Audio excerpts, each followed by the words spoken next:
Bonjour les amis, j'espère que vous allez tous bien de votre côté. En ce moment, je suis à Québec City, c'est dans une autre ville. Je suis venue pour faire une masterclass avec des leaders, des femmes leaders, des femmes entrepreneurs ici au Canada. Aujourd'hui, je vais vous parler d'un cas, une histoire que j'ai entendue et qui m'a beaucoup fait réfléchir. Je me suis dit, je vais amener ça ici sur ma chaîne parce que je sais que ça va interpeller certains, ça va édifier certains. Vous savez, en ce moment, beaucoup de gens sont en train de faire l'immigration canadienne. Beaucoup de gens veulent venir au Canada. Beaucoup de gens se positionnent pour faire venir leur famille au Canada. Sauf que parmi ces personnes, il y en a, je ne sais pas si je dois dire qu'ils sont mal intentionnés ou alors qui ont des problèmes mentaux même carrément. Parce que le cas que je vais vous raconter, c'est un cas vraiment bizarre. Il s'agit de quoi? Il s'agit d'un monsieur qui décide de venir au Canada avec sa famille, mais il est marié. D'accord? Il est marié, vit maritalement avec une femme et ils ont des enfants. Sauf que leur relation bat de l'aile. Quand tu suis l'histoire, tu comprends que la relation bat de l'aile. Et le monsieur entretient une autre relation à l'extérieur avec une autre femme. Comme on dit communément en Afrique, les Chisa. Mais il s'engage à faire ses dossiers d'immigration avec cette dame-là et veut voyager avec cette dame. Vous savez que normalement, ce n'est pas possible parce que l'immigration ne va pas permettre à la Chisa de venir alors que la femme mariée est là. C'est pas possible. Donc, s'il doit immigrer, on va lui demander nécessairement le nom de sa femme, lui demander le nom de ses enfants, avoir toutes ces informations-là qui vont rentrer dans son dossier. Pour ceux qui ont déjà fait, vous savez qu'il vous demande toutes les informations sur vous. Il demande même les informations sur vos frères et sœurs pour créer ce qu'on appelle votre arbre familial, si on peut appeler ça comme ça. Donc, pour voir d'où est-ce que vous venez, qui sont vos parents, qui sont vos frères et sœurs pour constituer et pouvoir faire les liens pour savoir si vous avez de la famille au Canada et tout ça.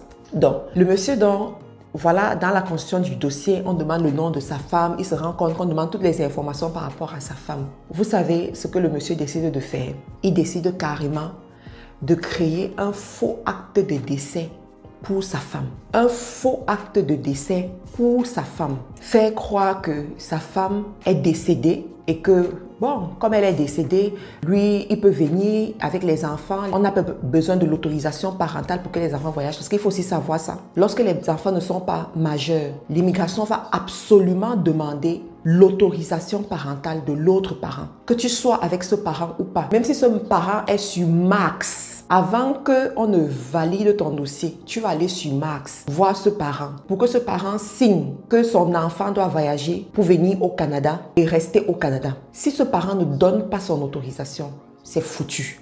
Donc, lui, pour résoudre tout ça, lui s'est dit, il va faire l'acte de décès de sa femme. Sa femme est vivante, vit dans la même maison que lui. Tout ça, elle n'est pas au courant de... C'est-à-dire, elle n'est au courant de rien. Le monsieur fait ses papiers, il fait ses papiers, il fait ses papiers, il envoie. Un jour, sa femme reste. Vous savez, il y a une catégorie de femmes. Celles qui ont le sixième sens très fort. Et quand ton sixième sens commence à parler, tu te réveilles et puis tu fais des choses. Donc, son sixième sens lui parle que prends un peu le téléphone de ton mari là et puis tu fouilles. Elle prend le téléphone. Parce que les femmes sont terribles. Quand elles prennent les téléphones, elles partent d'abord dans les multimédias pour regarder les images qui ont été envoyées. Parce que des fois, même si tu supprimes une image sur WhatsApp et que cette image a été enregistrée dans ton téléphone, ça reste dans ton multimédia. Donc, elle part dans les multimédias, elle tombe sur son acte de décès.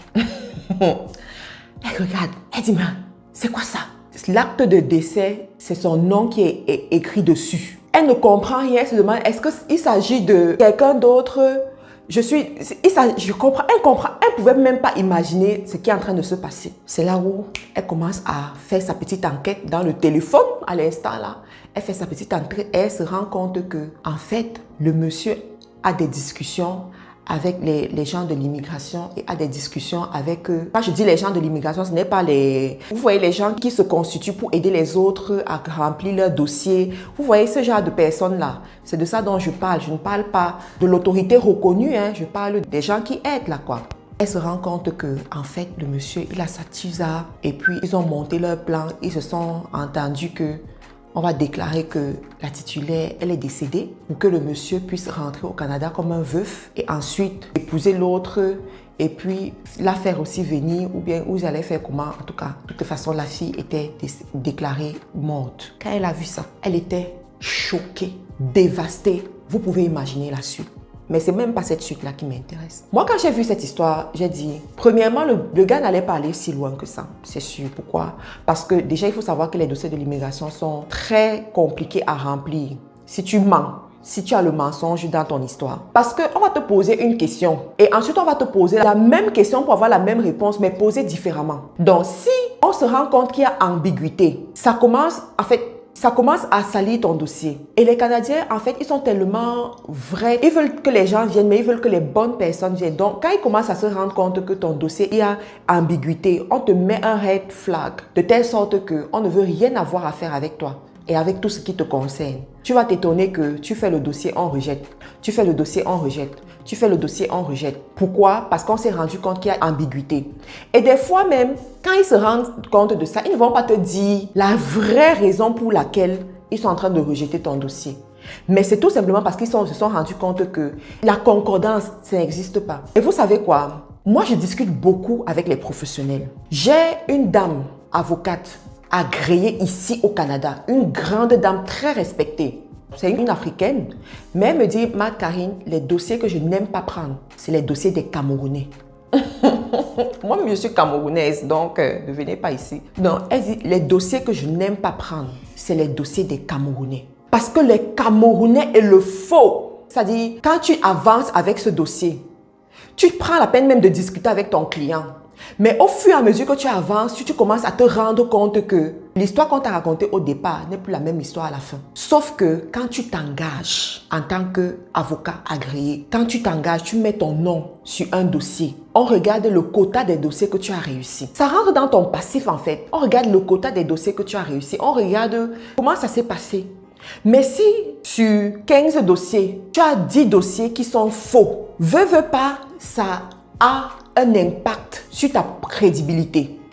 Parce qu'on suppose que d'entrée de jeu, tu as fait un checking, tu as observé l'histoire, tu as observé les documents qu'on a envoyés et puis avec ta casquette d'avocat averti, tu peux savoir si c'est bon ou si c'est pas bon. Mais si toi-même tu as pris le dossier, sachant que ce dossier était ambigu, on commence à se questionner sur ta crédibilité. Et vous savez qu'en Occident, le nœud du succès, c'est la crédibilité. Même avec les banques. Si tu es reconnu crédible, tu vas évoluer, tu vas réussir, tu vas faire des grandes choses. Mais si on doute de toi, si on te catalogue comme une personne de mauvaise foi, je vous assure que même avant de commencer, tu auras échoué. Moi, je connais un homme influent qui a réussi dans les affaires, un Camerounais. C'est pour aussi dire aux Camerounais que je n'ai rien contre vous. Je ne suis pas en train de dire que vous êtes mauvais ou ceci ou cela, mais je suis en train de parler de quelque chose. Je suis en train de vous éduquer.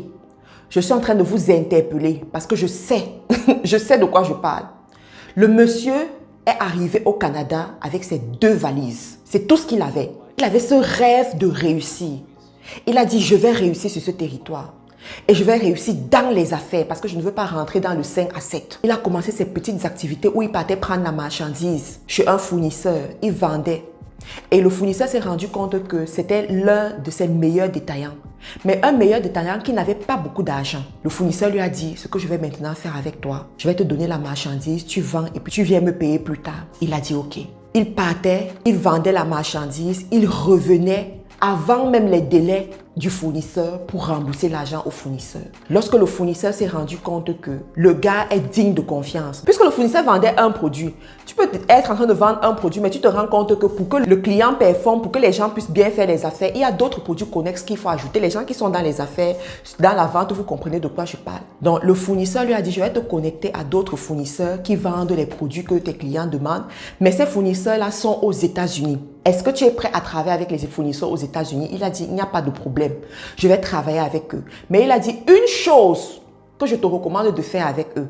Fais l'effort d'être intègre comme tu étais intègre avec moi. Toi-même, tu vas voir ce qui va se passer. Le monsieur, c'est comme ça qu'on le connecte. Il commence à travailler avec les gens aux États-Unis et tout. Il brille par son intégrité. Lorsqu'on lui donne une date, il se bat pour faire ce qu'il y a à faire avant cette date. Lorsqu'il ne peut pas, parce que ça peut arriver que tu ne puisses pas, ça peut arriver que tu n'arrives pas, ça peut arriver que bon, lorsqu'il ne peut pas, il contacte rapidement pour dire que on a rendez-vous à telle date pour tel paiement ou bien pour telle prestation. Mais compte tenu de ce que je traverse en ce moment, je ne pourrais pas le faire. Est-ce que vous pourrez m'accorder un moratoire? C'est comme ça qu'il a géré ses relations. Je vous assure qu'on l'a tellement bien noté, il y avait tellement de bons retours sur lui qu'à un moment donné, les États-Unis lui ont donné un document qui fait en sorte qu'il peut rentrer et sortir aux États-Unis comme il veut. Il peut avoir la confiance des banques, il peut avoir la confiance des institutions. C'est-à-dire, le gars est courtisé aux États-Unis pour faire les affaires. C'est un Noir comme toi et moi. C'est un Africain comme toi et moi. C'est un Camerounais comme moi. Mais il a compris cela. Je vais vous dire, les amis, si vous avez l'intention de réussir dans la vie et dans les affaires, que ce soit au Canada, que ce soit dans un autre pays, que ce soit dans votre pays d'origine, parce que je crois fermement qu'on peut réussir partout. Le fait de voyager, ce n'est pas une assurance que tu vas réussir. Quelqu'un comme ce monsieur-là, imaginez, il vient ici. Il s'est dit que ce sont les gens ils vont rester pauvres comme la souris de l'église. Ils vont rester extrêmement pauvres. Tu vas te demander mais tout ce qui a changé dans la vie de cette personne, c'est prendre l'avion. Pourquoi? Parce que la mentalité est biaisée. Ça ne correspond pas. Ayez l'amour de l'intégrité. Ayez l'amour de la vérité. Et je vous assure il faut savoir que dans l'immigration, là, ils ont les Africains comme nous, qui connaissent nos systèmes, qui comprennent. Moi, j'ai compris ça en Angleterre, qui vont dire que telle personne, là, ce que la personne est en train de dire là, c'est faux. C'est de l'eau, c'est pas le vin. Ceux qui vont dire que, elle boit le vin. Mais ça arrive que je peux prendre un peu de vin de temps en temps, mais ça, c'est de l'eau. Je voulais juste faire un peu genre, je l'ai mis comme ça, mais c'est de l'eau. Donc, ils ont les Africains qui vont leur dire que, voilà les circuits que ces gens-ci peuvent souvent prendre. Donc, n'allez pas faire des choses en croyant que... Et aussi, ce que je veux dire, c'est que vous suivez les histoires du quartier et vous croyez que vous allez faire comme les gens ont dit au quartier, vous en sortir. Les histoires du quartier, ce sont les histoires du quartier. Des fois, ce sont même des histoires inventées. Quelqu'un va te dire, oh, moi, j'ai fait comme ça. Tu sais bien que la personne est dans le faux. La personne ne fait pas ce qui est normal. Moi, j'ai fait comme ça et puis ça a marché. Toi aussi, tu t'en vas faire et ça te cloue à jamais. Parce que ce monsieur-là, on va le découvrir et on va le rayer du dossier. Et malheureusement, on va rayer tous les noms qu'il a mis dans le dossier aussi. Si tu te rends compte que toute une destinée dans l'eau. Pourtant, s'il ne voulait plus être avec sa femme, il divorçait et il faisait ses dossiers tranquillement. Ou alors, il venait avec sa femme et puis il dit à sa femme, quand on arrive là, chacun se cherche. Bien sûr, la vie, c'est les arrangements. Quand vous êtes adulte, ça veut dire que vous pouvez vous parler, vous faites vos arrangements et puis vous avancez. Bon, les amis, on va s'arrêter là pour que ma vidéo ne soit pas trop longue. J'ai transmis mon message. J'espère que ça va vous parler et puis ça va vous éduquer aussi. Il faut être honnête dans la vie. Il faut avancer avec l'honnêteté, il faut bien faire les choses pour réussir. En ce moment, je suis à Québec. On va prendre la route tout à l'heure, on va rentrer. J'ai passé un très bon week-end. C'était excellent, c'était génial. Pour ceux qui veulent souvent nous joindre quand nous avons des week-ends comme ça, regardez dans la description de la vidéo, vous allez voir un contact pour FDE, l'association des leaders et des entrepreneurs chrétiens. Voilà. Donc, si vous êtes intéressé, vous rentrez tout simplement. Passez une très bonne journée et puis on se retrouve dans une autre vidéo. Bye bye.